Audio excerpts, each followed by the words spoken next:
ਫਸ ਗਿਆ ਹੁਣ ਹਾਂ ਹੁਣ ਹਿੰਦੁਸਤਾਨ 'ਚ ਤੁਸੀਂ ਟਾਈਲਨੋਲ ਕਹੋਗੇ ਕਿਸੇ ਨੂੰ ਨਹੀਂ ਪਤਾ। ਕਿਸੇ ਨੂੰ ਨਾਰਥ ਅਮਰੀਕਾ ਦੇ ਵਿੱਚ ਇਹਨਾਂ ਦੀ ਐਡਵਰਟਾਈਜ਼ਮੈਂਟ ਬਹੁਤ ਜ਼ਿਆਦਾ ਹੋਈ, ਹਿੰਦੁਸਤਾਨ 'ਚ ਪੈਰਾਸੀਟਾਮੋਲ ਚੱਲਦਾ।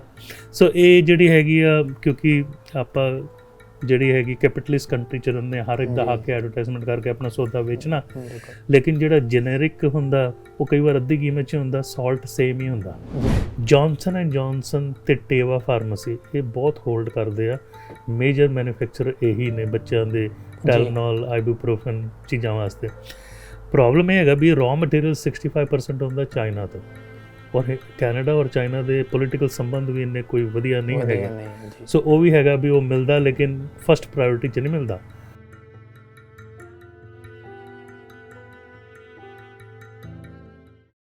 ਡਾਕਟਰ ਸਾਹਿਬ, ਇੱਕ ਅੱਜ ਕੱਲ੍ਹ ਜਿਹੜੀ ਵੱਡੀ ਪ੍ਰੋਬਲਮ ਆ ਰਹੀ ਹੈ ਸਪੈਸ਼ਲੀ ਕੈਨੇਡਾ ਦੇ ਵਿੱਚ, ਜੀ ਆਲ ਓਵਰ ਕੈਨੇਡਾ ਦੇ ਵਿੱਚ, ਹਾਂਜੀ, ਕਿ ਸਾਨੂੰ ਬੱਚਿਆਂ ਦੀ ਜਿਹੜੀ ਟੈਲੇਨੋਲ ਹੈ, ਐਡਵਿਲ ਹੈ, ਐਮੋਕਸਿਲ ਹੈ, ਇਹ ਦਵਾਈਆਂ ਮਿਲ ਨਹੀਂ ਰਹੀਆਂ ਨੇ, ਕਿਤੇ ਵੀ ਨਹੀਂ ਮਿਲ ਰਹੀਆਂ ਨੇ। ਸੋ ਇਹਨਾਂ ਦੀ ਜਗ੍ਹਾ ਬੱਚਿਆਂ ਨੂੰ ਫਿਰ ਕੀ ਦਿੱਤਾ ਜਾਵੇ? ਉਹਨਾਂ ਨੂੰ ਫਿਰ ਇੱਦਾਂ ਤਾਂ ਛੱਡ ਨਹੀਂ ਸਕਦੇ, ਕੋਈ ਨਾ ਕੋਈ ਤਾਂ ਮੈਡੀਸਿਨ ਦੇਣੀ ਪੈਣੀ ਹੈ। ਹਾਂਜੀ, ਬਹੁਤ ਸੋਹਣਾ ਕੁਐਸਚਨ ਹੈਗਾ ਰਾਜ ਜੀ ਤੁਹਾਡਾ। ਇਹ ਜਿਹੜਾ ਲਿਕੁਇਡ ਫਾਰਮ ਹੈਗਾ ਉਹਦੀ ਸ਼ਾਰਟੇਜ ਹੈਗੀ ਆ, ਕੈਪਸੂਲ ਔਰ ਗੋਲੀਆਂ ਦੀ ਸ਼ਾਰਟੇਜ ਤਾਂ ਨਹੀਂ ਹੈਗੀ, ਹੈ ਨਾ। ਤਾਂ ਬੱਚਿਆਂ ਨੂੰ ਤਾਂ ਲਿਕੁਇਡ ਹੀ ਦੇਣਾ ਪੈਂਦਾ। ਮੈਂ ਵੀ ਗਿਆ ਸੀਗਾ ਜੀ, ਮੈਨੂੰ ਟੈਬਲੇਟਸ ਵੀ ਨਹੀਂ ਮਿਲੀਆਂ ਕਿਤੇ, ਮੈਂ ਤੁਹਾਨੂੰ ਦੱਸਾਂ। ਫਿਰ ਮੈਂ ਸਪੈਸ਼ਲੀ US ਤੋਂ ਲੈ ਕੇ ਆਇਆ। ਹਾਂਜੀ, ਬਹੁਤ ਪੈਰੈਂਟਸ ਮੈਨੂੰ ਇੱਦਾਂ ਕਹਿ ਰਹੇ ਆ ਵੀ ਉਹ ਅਕ੍ਰੋਸ ਬਾਰਡਰ ਜਾ ਕੇ ਲੈ ਕੇ ਆ ਰਹੇ ਆ। ਹੁਣ ਪਹਿਲਾਂ ਸਾਨੂੰ ਸਮਝਣਾ ਪੈਣਾ ਵੀ ਇਹਦੀ ਸ਼ਾਰਟੇਜ ਦਾ ਰੀਜ਼ਨ ਕੀ ਆ।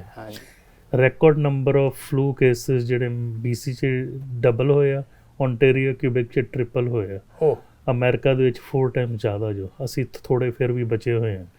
ਔਰ ਉਹਦੇ ਕਰਕੇ ਜਿਹੜਾ ਫਾਰਮਾਸਿਸਟ ਆ ਉਹ ਓਨਾ ਹੀ ਸਮਾਨ ਸਟਾਕ 'ਚ ਲੈ ਕੇ ਆਉਂਦਾ ਜਿੰਨਾ ਉਹਨੂੰ ਪਤਾ ਵੀ ਵਿਕਣਾ ਚਾਹੀਦਾ ਹੁੰਦਾ, ਕਿਉਂਕਿ ਐਕਸਪਾਇਰੀ ਡੇਟ ਤੋਂ ਬਾਅਦ ਉਹਨੂੰ ਸੁੱਟਣਾ ਪੈਂਦਾ, ਉਹਦੇ ਪੈਸੇ ਦਾ ਨੁਕਸਾਨ ਹੈ। ਸੋ ਸਟਾਕ ਉਹਨੇ ਓਨਾ ਰੱਖਿਆ ਸੀ, ਲੇਕਿਨ ਜਿਹੜੀ ਡਿਮਾਂਡ ਹੈ ਡਬਲ ਟੂ ਟ੍ਰਿਪਲ ਹੋ ਗਈ, ਇਸ ਕਰਕੇ ਉਹ ਸ਼ੈਲਫ ਜਿਹੜੇ ਹੈਗੇ ਖਾਲੀ ਹੋਏ। ਦੂਜਾ ਜਿਹੜਾ ਸਪਲਾਈ ਚੇਨ ਆ ਉਹਦੇ 'ਚ ਪ੍ਰੋਬਲਮ ਪਈ ਹੈ। ਸਪਲਾਈ ਚੇਨ 'ਚ ਪ੍ਰੋਬਲਮ ਇਸ ਲਈ ਪਈ ਕਿਉਂਕਿ ਜੀ ਕੋਵਿਡ ਦੇ ਦੌਰਾਨ ਜਿਹੜੇ ਹੈਗੇ ਬਹੁਤ ਸਾਰੇ ਜਿਹੜੇ ਮੈਨੂਫੈਕਚਰ ਸੀ ਛੋਟੇ ਛੋਟੇ, ਉਹ ਆਪਣਾ ਬੋਰੀਆ ਬਿਸਤਰਾ ਬੰਦ ਕਰਕੇ ਚਲੇ ਗਏ, ਹੈ ਨਾ। ਇਹਦੇ ਵਿੱਚ ਸਾਨੂੰ ਕੁਝ ਬਚਣਾ ਨਹੀਂ ਹੈਗਾ, ਕੰਮੇ ਦੌੜ ਗਏ।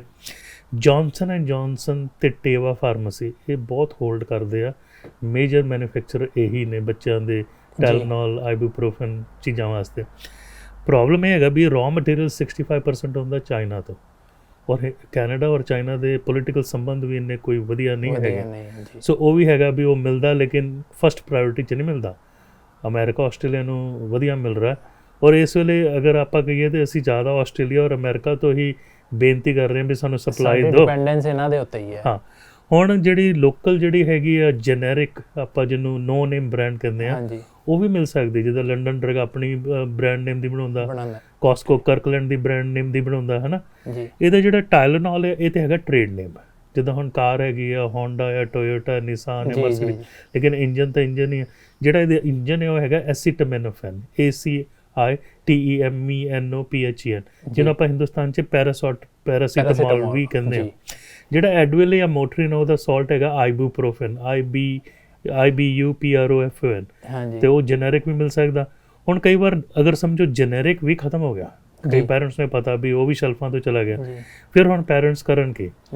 ਹੁਣ ਦੇਖੋ, ਮੈਂ ਕੋਈ ਦਵਾਈ ਆਪਣੇ ਪ੍ਰਿਸਕ੍ਰਿਪਸ਼ਨ ਪੈਡ 'ਚ ਲਿਖ ਕੇ ਦਿੰਦਾ, ਹੈ ਨਾ, ਤੇ ਉਹ ਫਾਰਮਾਸਿਸਟ ਕੋਲ ਜਾਂਦੀ ਹੈ, ਫਿਰ ਫਾਰਮਾਸਿਸਟ ਉਹਨੂੰ ਡਿਸਪੈਂਸ ਕਰਦਾ, ਲੇਕਿਨ ਨਾਲ ਫਿਰ ਉਹਦਾ ਆਪਣੀ $10 ਪ੍ਰਿਸਕ੍ਰਿਪਸ਼ਨ ਫੀਸ ਵੀ ਦਿੰਦਾ, ਖਾਸ ਕਰਕੇ ਐਂਟੀਬਾਇਓਟਿਕ ਜਾਂ ਹੋਰ ਕੋਈ ਮਤਲਬ ਦਵਾਈ ਮੈਂ ਲਿਖ ਕੇ ਦੇ ਰਿਹਾ ਜਿਸ 'ਚ ਪ੍ਰਿਸਕ੍ਰਿਪਸ਼ਨ ਦੀ ਲੋੜ ਹੈ। ਹੁਣ ਸਾਨੂੰ ਇਹ ਨੌਬਤ ਆ ਗਈ ਵੀ ਸਾਨੂੰ ਕਈ ਵਾਰ ਟਾਈਲਨੋਲ ਵੀ ਪ੍ਰਿਸਕ੍ਰਿਪਸ਼ਨ 'ਚ ਲਿਖ ਕੇ ਦੇਣੀ ਪੈਂਦੀ ਹੈ। ਹੁਣ ਜਿਹੜਾ ਫਾਰਮਾਸਿਸਟ ਹੈਗਾ ਉਹਦੇ ਕੋਲ ਗੋਲੀਆਂ ਤਾਂ ਹੈਗੀਆਂ, ਉਹਨੂੰ ਪੀ ਕੇ ਸ਼ਰਬਤ ਪਾ ਕੇ ਕੰਸਟੀਟਿਊਟ ਕਰਕੇ ਉਹਨੂੰ ਕਹਿੰਦੇ ਕੰਪਾਊਂਡਿੰਗ, ਫਿਰ ਦੇਣਾ ਪੈਂਦਾ, ਲੇਕਿਨ ਕਾਸਟ ਵੱਧਦਾ। ਦੂਜੀ ਗੱਲ ਹੈਗੀ ਆ ਵੀ ਜਿਹੜੀ ਹੁਣ ਸਮਝੋ ਇੱਕ ਬੱਚਾ ਆ, ਲੈਟਸ ਸੇ ਉਹ 15 ਕਿਲੋ ਦਾ, ਹੈ ਨਾ, ਉਹਨੂੰ ਅਗਰ 10 ਦੇ ਨਾਲ ਮਲਟੀਪਲਾਈ ਕਰੀਏ ਤਾਂ ਕਿੰਨਾ ਹੋਊਗਾ? 10 ਤੇ 150। ਸੋ ਉਹਨੂੰ 150 ਮਿਲੀਗ੍ਰਾਮ ਟਾਈਲਨੋਲ ਦੀ ਲੋੜ ਹੈ, ਉੱਕਾ ਪੁੱਕਾ, ਥੋੜ੍ਹੀ ਜ਼ਿਆਦਾ ਵੀ ਹੈ, 10-20 ਮਿਲੀਗ੍ਰਾਮ ਤਾਂ ਕੋਈ ਹਰਜ ਨਹੀਂ ਹੈਗਾ। ਸੋ 1 ml ਜਿਹੜਾ ਬੱਚੇ ਦਾ ਹੁੰਦਾ ਉਹ 'ਚ ਹੁੰਦਾ 80 ਮਿਲੀਗ੍ਰਾਮ, ਤੇ 2 ml 'ਚ 160 ਮਿਲੀਗ੍ਰਾਮ ਹੈ, ਠੀਕ ਹੈ।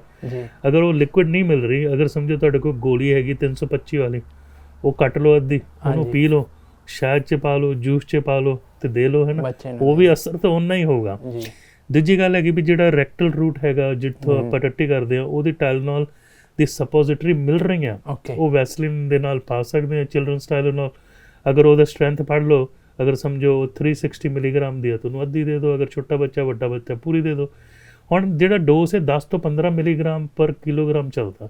ਓਕੇ, ਕਈ ਵਾਰ ਅਸੀਂ 20 ਮਿਲੀਗ੍ਰਾਮ ਪਰ ਕਿਲੋਗ੍ਰਾਮ ਵੀ ਦਿੰਦੇ, ਲੇਕਿਨ 10 ਤੋਂ ਘੱਟ ਨਹੀਂ ਦੇਣਾ ਹੈ ਨਾ, ਨਹੀਂ ਤਾਂ ਬੁਖਾਰ ਥੱਲੇ ਨਹੀਂ ਆਉਣਾ।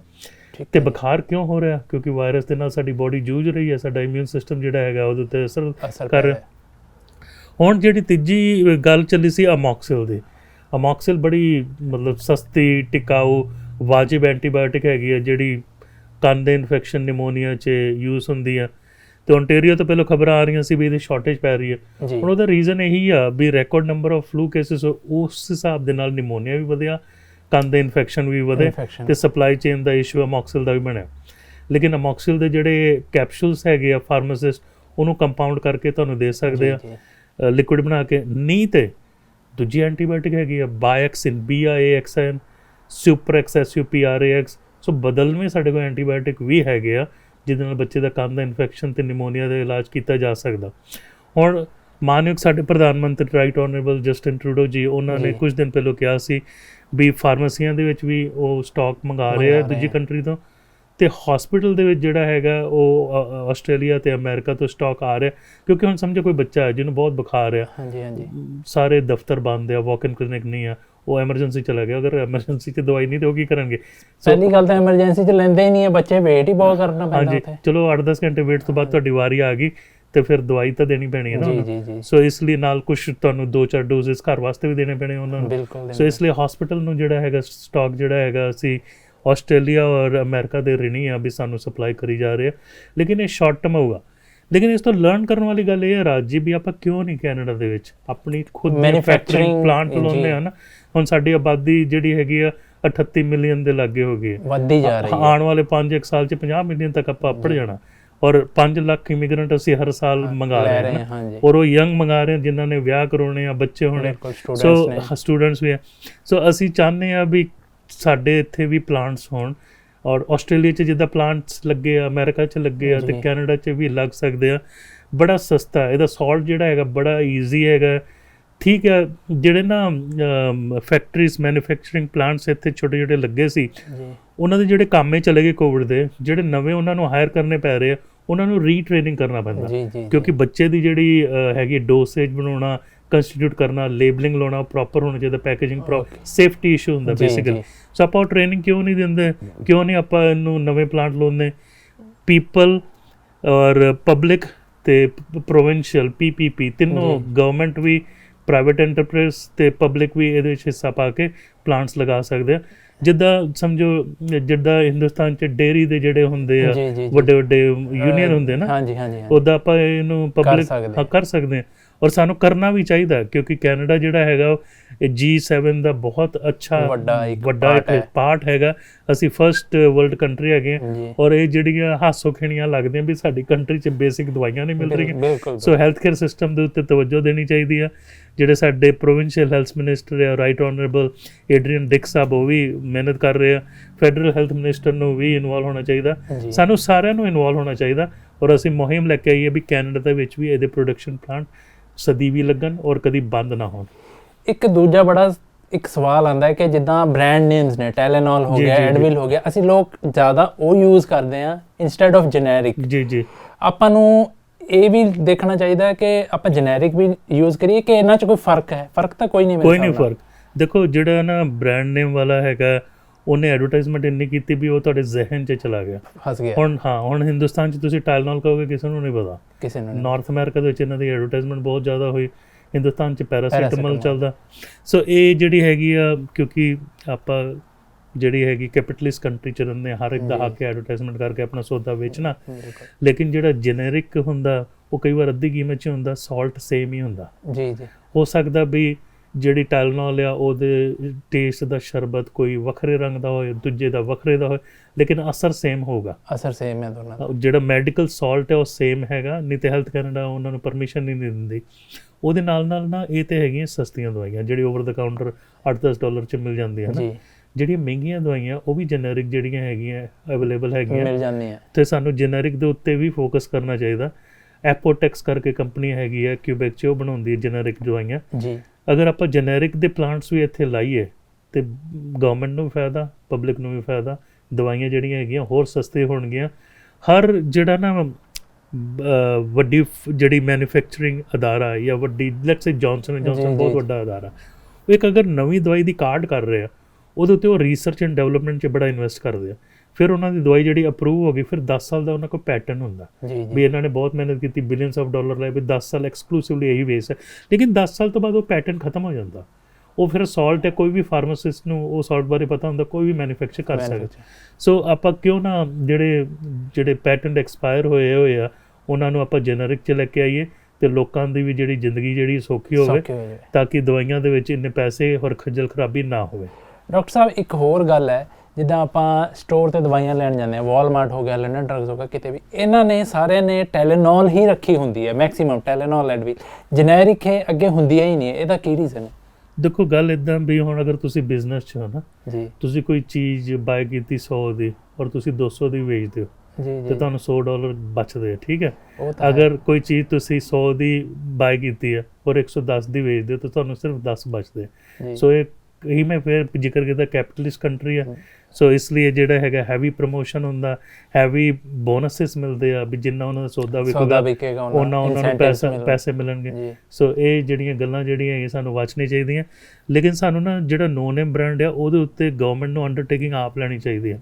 ਬਿਲਕੁਲ made in Canada by government of Canada ਕੁਛ ਨਹੀਂ ਹੁੰਦਾ, ਉਹ ਨੰਬਰ 1 'ਚ ਸਾਨੂੰ ਸ਼ੈਲਫ 'ਚ ਹੋਣੀ ਚਾਹੀਦੀ ਹੈ ਤਾਂ ਕਿ ਲੋਕਾਂ ਨੂੰ ਈਜ਼ੀ ਐਕਸੈਸ ਹੋਵੇ ਔਰ ਸਸਤੇ ਕੀਮਤ 'ਚ ਮਿਲੇ। ਮੇਰੇ ਖਿਆਲ 'ਚ ਸਾਨੂੰ ਵੀ ਦੇਖਣਾ ਚਾਹੀਦਾ ਕਿ ਅਸੀਂ ਫਾਰਮਾਸਿਸਟ ਕੋਲ ਸਿੱਧੇ ਜਾ ਕੇ ਕਹੀਏ ਸਾਨੂੰ ਜੈਨਰਿਕ ਫਾਰਮ ਦੇ ਦਿਓ। ਜੀ ਬਿਲਕੁਲ, ਇੰਸਟੈਡ ਆਫ ਟੈਲੇਨੋਲ ਕੋਈ ਜੈਨਰਿਕ ਚੀਜ਼ ਦੇ। ਬਿਲਕੁਲ ਫਾਰਮਾਸਿਸਟ ਐਕਚੁਅਲੀ ਲੀਗਲੀ ਬਾਉਂਡਡ ਹੋ ਜਾਊਗਾ ਅਗਰ ਤੁਸੀਂ ਕਹੋਗੇ ਵੀ ਮੈਨੂੰ ਜੈਨਰਿਕ ਦਿਓ, ਤੁਹਾਨੂੰ ਜੈਨਰਿਕ ਤੁਹਾਨੂੰ ਦੇਣੀ ਪੈਣੀ ਅਨਲੈਸ ਉਹਦਾ ਜੈਨਰਿਕ ਵਰਜ਼ਨ ਨਹੀਂ ਐਗਜ਼ਿਸਟ ਕਰਦਾ।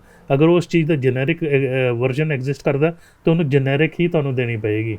ਸੋ ਮੈਂ ਦਰਸ਼ਕਾਂ ਨੂੰ ਵੀ ਕਹਾਂਗਾ ਕਿ ਤੁਸੀਂ ਕਦੇ ਵੀ ਕੋਈ ਦਵਾਈ ਲੈਣ ਜਾਂਦੇ ਹੋ, ਆਪਾਂ ਤਵੱਜੋ ਦਈਏ ਕਿ ਆਪਾਂ ਜੈਨਰਿਕ ਫਾਰਮ ਹੀ ਲਈਏ ਦਵਾਈ ਦੀ। ਇੱਕ ਤਾਂ ਸਾਨੂੰ ਸਸਤੀ ਪਏਗੀ, ਨਾਲੇ ਉਹਦੇ ਵਿੱਚ ਕੀ ਹੈ ਕਿ ਸਾਨੂੰ ਅੱਗੇ ਹੋਰ ਦਵਾਈਆਂ ਲਿਆਉਣ ਦਾ ਮੌਕਾ ਮਿਲੇਗਾ। ਬਿਲਕੁਲ ਸਹੀ। ਇਨਸਟੈਡ ਕਿ ਆਪਾਂ ਇਹਨਾਂ ਬ੍ਰਾਂਡਸ ਦੇ ਪਿੱਛੇ ਪਈ ਰਹੀਏ, ਆਪਾਂ ਜੈਨਰਿਕ ਯੂਜ਼ ਕਰੀਏ। ਬਿਲਕੁਲ, ਅਗਰ ਹੁਣ ਤੁਸੀਂ ਦੇਖੋ ਸ਼ੂ ਹੈਗਾ 1000 ਦਾ ਵੀ ਹੁੰਦਾ ਜੀ ਤੇ $60 ਦਾ ਵੀ ਹੁੰਦਾ, ਉਹਨੇ ਕੰਮ ਤਾਂ ਸੇਮ ਹੀ ਕਰਨਾ, ਪੈਣਾ ਤਾਂ ਪੈਣਾ ਚਾਹੀਦਾ। ਲੇਕਿਨ ਅਗਰ ਸਟਿੱਕਰ ਅਲੱਗ-ਅਲੱਗ ਹੋ ਗਿਆ ਤਾਂ ਉਸ ਹਿਸਾਬ ਨਾਲ ਕੀਮਤ ਵੱਧਦੀ ਜਾਂਦੀ ਹੈ। ਸੋ ਇਸ ਲਈ ਆਪਾਂ ਕੋਸ਼ਿਸ਼ ਕਰੀਏ, ਪਹਿਲੀ ਗੱਲ ਤਾਂ ਹੈਗੀ ਵੀ ਸਿਹਤ ਆਪਾਂ ਦਰੁਸਤ ਕਰਨ ਵਾਸਤੇ ਹੈਲਦੀ ਐਕਟਿਵ ਲਾਈਫਸਟਾਈਲ ਰੱਖੀਏ। ਅਗਰ ਦਵਾਈ ਦੀ ਲੋੜ ਪੈਂਦੀ ਆ ਤੇ ਫਾਰਮਾਸਿਸਟ ਜਿਹੜਾ ਹੈਗਾ ਉਹਨੂੰ ਜਾ ਕੇ ਕਹੀਏ ਜੈਨਰਿਕ ਦੇਵੇ, ਔਰ ਫਾਰਮੇਸੀ 'ਚ ਜੈਨਰਿਕ ਦਵਾਈਆਂ ਵੀ ਵੱਡੀ ਮਾਤਰਾ 'ਚ ਹੋਣੀਆਂ ਚਾਹੀਦੀਆਂ। ਇੱਕ ਕੁਇਕ ਆਪਾਂ ਕੁਐਸਚਨ ਕਰ ਲਈਏ ਕਿ ਤੁਹਾਨੂੰ ਕੀ ਲੱਗਦਾ ਹੈ ਕਿ ਕਿੰਨਾ ਕੁ ਟਾਈਮ ਲੱਗੇਗਾ ਇਹ ਕਮੀ ਪੂਰੀ ਹੋਣ 'ਚ? ਦੇਖੋ ਮੈਂ ਤੇ ਹੋਕਾ ਦਿੰਦੇ ਨੂੰ ਕਈ ਦਹਾਕੇ ਹੋ ਗਏ, ਹੁਣ ਮੈਂ ਕਰੀਬਨ 27 ਸਾਲ ਹੋ ਗਏ ਸਰੀ 'ਚ ਪੀਡੀਆਟ੍ਰੀਸ਼ੀਅਨ ਪ੍ਰੈਕਟਿਸ ਕਰਦਾ ਜੀ। ਉਦੋਂ ਤੋਂ ਮੈਂ ਪ੍ਰੋਗਰਾਮ ਕਰ ਰਿਹਾ, ਕੁਛ ਜ਼ਿਆਦਾ ਇਹਦੇ ਉੱਤੇ ਹੁੰਦਾ ਨਹੀਂ। ਇਲੈਕਸ਼ਨ ਦੇ ਟਾਈਮ ਥੋੜ੍ਹਾ ਬਹੁਤ ਗੱਲਬਾਤ ਹੁੰਦੀ ਹੈ, ਉਹਦੇ ਬਾਅਦ ਫਿਰ ਗੱਲ ਠੰਡੀ ਪੈ ਜਾਂਦੀ ਹੈ। ਇਸ ਲਈ ਮੈਂ ਕਿਹਾ ਸੀ ਵੀ ਆਪਾਂ ਕਿਉਂ ਨਾ ਪਬਲਿਕ ਪ੍ਰਾਈਵੇਟ ਤੇ ਪ੍ਰੋਵਿੰਸ਼ੀਅਲ PPP ਪਾਰਟਨਰਸ਼ਿਪ ਦੇ ਨਾਲ ਕਰੀਏ, ਵੀ ਸਾਰਾ ਬੋਝ ਆਪਾਂ ਗਵਰਨਮੈਂਟ ਤੇ ਨਾ ਪਾਈਏ।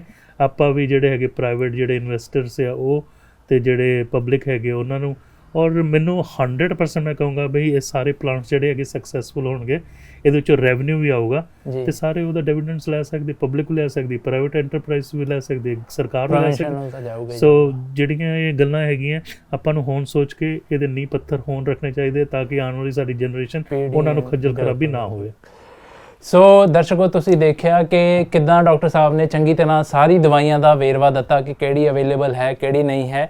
ਸੋ ਆਪਾਂ ਨੂੰ ਜੈਨਰਿਕ ਵੱਲ ਜਾਣਾ ਚਾਹੀਦਾ ਹੈ ਤੇ ਇਹ ਆਪਾਂ ਹਿਸਾਬ ਲਾਈਏ ਕਿ ਆਪਾਂ ਜਿਹੜੇ ਮੈਨੂਫੈਕਚਰਿੰਗ ਹੈ ਉਹ ਇੱਥੇ ਲੈ ਕੇ ਆਈਏ। ਬਿਲਕੁਲ ਕੈਨੇਡਾ ਦੇ ਵਿੱਚ ਲੈ ਕੇ ਆਈਏ। ਔਰ ਸਾਡਾ ਕੈਨੇਡਾ ਇੰਨਾ ਸੋਹਣਾ ਹੈਗਾ, ਲੇਕਿਨ ਮੈਨੂਫੈਕਚਰਿੰਗ ਪਲਾਂਟ ਵੀ ਸਾਨੂੰ ਸੋਹਣੇ ਲਾਣੇ ਚਾਹੀਦੇ। ਸਾਨੂੰ ਇਨਵੈਸਟਰਸ ਨੂੰ, ਗਵਰਨਮੈਂਟ ਨੂੰ ਇਹ ਹੁੱਕ ਦੇਣੀ ਚਾਹੀਦੀ ਹੈ ਕਿ ਪਲੀਜ਼ ਮੈਨੂਫੈਕਚਰਿੰਗ ਇੱਥੇ ਲਿਆਈ ਜਾਵੇ ਤਾਂ ਕਿ ਇੱਥੋਂ ਦਾ ਹੈਲਥ ਸਿਸਟਮ, ਦਵਾਈਆਂ ਦਾ ਸਿਸਟਮ ਹੋਰ ਚੰਗਾ ਹੋ ਸਕੇ। ਸਹੀ ਗੱਲ ਹੈ, ਬਿਲਕੁਲ। ਸੋ ਥੈਂਕ ਯੂ ਡਾਕਟਰ ਸਾਹਿਬ, ਬਹੁਤ ਬਹੁਤ ਧੰਨਵਾਦ, ਬਹੁਤ ਬਹੁਤ ਧੰਨਵਾਦ।